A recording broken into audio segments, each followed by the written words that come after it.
Hello everyone, welcome back to part 2 of my full review of MLP Season 5. Alright, where we last left off I talked about a few bad and meh episodes of the season, and one good one, and now let's get back to the rest of the season, the rest of the good episodes, of course. Next up is Castle Sweet Castle, and this episode is alright. It's not that great from what I remember.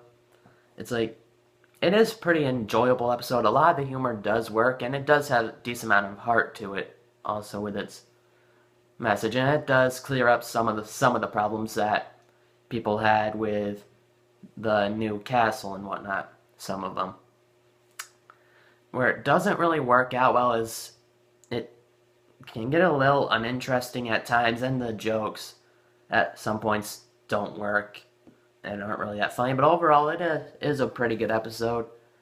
And Bloom and Gloom is next, and now this got a dream sequence episode and works really well. I didn't really find much wrong with this episode. It's pretty entertaining with the showing a lot of details in the dreams each time, and going over a lot of stuff with the CMC and their cutie marks, and does very well in that area too. Nice seeing Luna again, and another good episode. Next up, make new friends but keep Discord, aka the better Discord episode of this season. Yes, I'm still mad about what about Discord. Shoot me. Whatnot. Okay, so this episode is pretty good. It does really show more to Discord's thought process.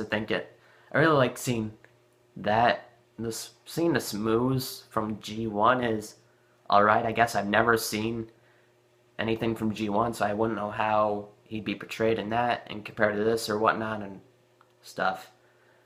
A lot of good references, and of course, a lot of good humor and a pretty good moral that may not work with other characters, but really does work with Discord. And, yep, another good episode, and Lost Treasure of Griffinstone. Alright, what can I say about this one? It's a lot of great world building. First episode about the ponies following the map and whatnot. Like seeing Gilda again. Like seeing a lot of the art direction at some points. And not much really wrong with this episode. I can't really, although a couple parts I don't really like. One of them with that sometimes the Griffins can be a little annoying with how rude they are. Like one of them leaving Rainbow Dash for dead. That didn't really fit well with me. But there was still a lot of good humor, moral, whatnot, blah blah. Slice of Life, oh joy, the 100th episode of the season. A lot of detail with the background ponies, now getting their own time in the spotlight. And I thought it was a really entertaining episode. I also like how the main six are treated like the background ponies, and background ones are now in the main front. Kind of swapped positions. Really does show how much everybody working on the show cares about the fan base and whatnot. And overall, really, really entertaining. Definitely not much really pissed me off or anything.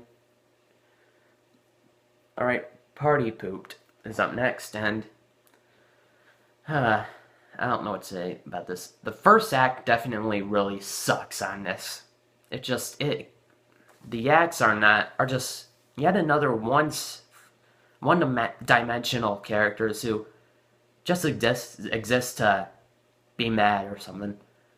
The whole first act just keeps repeating the same joke over and over, and it was never funny to begin with.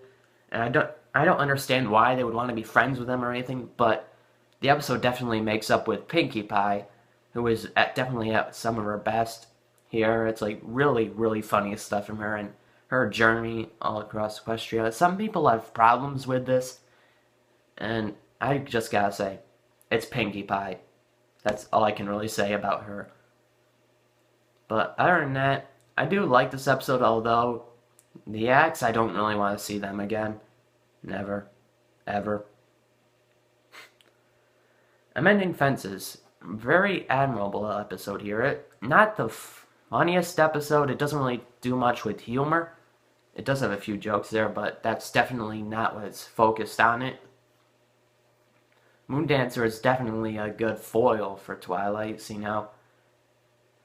And it really does well with using continuity from one scene from the very first episode. That is pretty impressive with what they do. There's a lot of really good heart in this episode, and I can't really think of anything wrong with it. Damn near perfect. To Princess's Dream of Magic Sheep. Alright. Now we got an episode, another dream episode. I gotta say, it does have some pacing issues at times, like the whole conclusion to the conflict at the end with Luna was very rushed. But all I really have problems with this episode is just pacing issues at times. Other than that, I really like seeing all the dream sequences. Rainbow Dash's whole nightmare thing was definitely the funniest and best part of the episode. I also like seeing all the other ponies using their own things to battle that spirit thing. I don't know what it's called.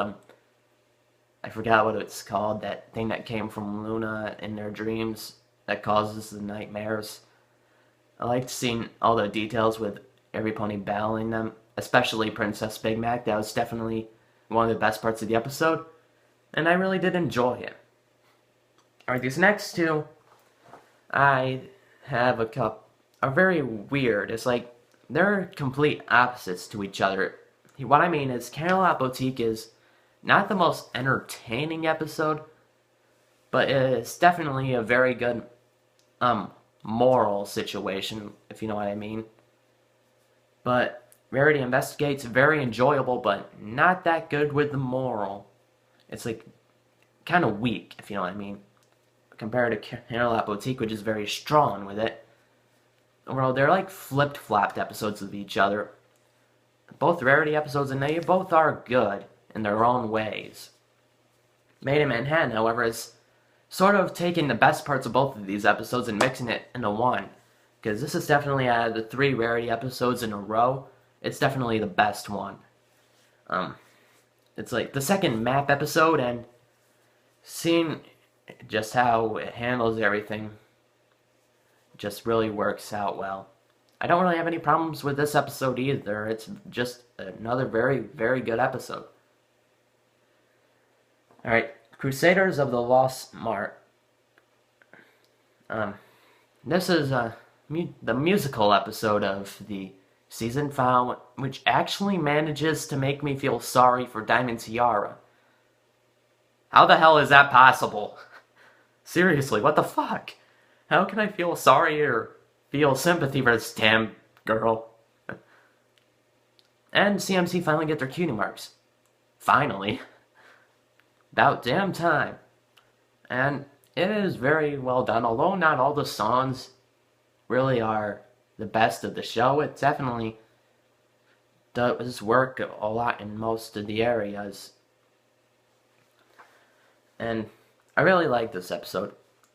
As musical episodes go, I'm not sure how it's not as good as Pinkie Pride, but it's still pretty good.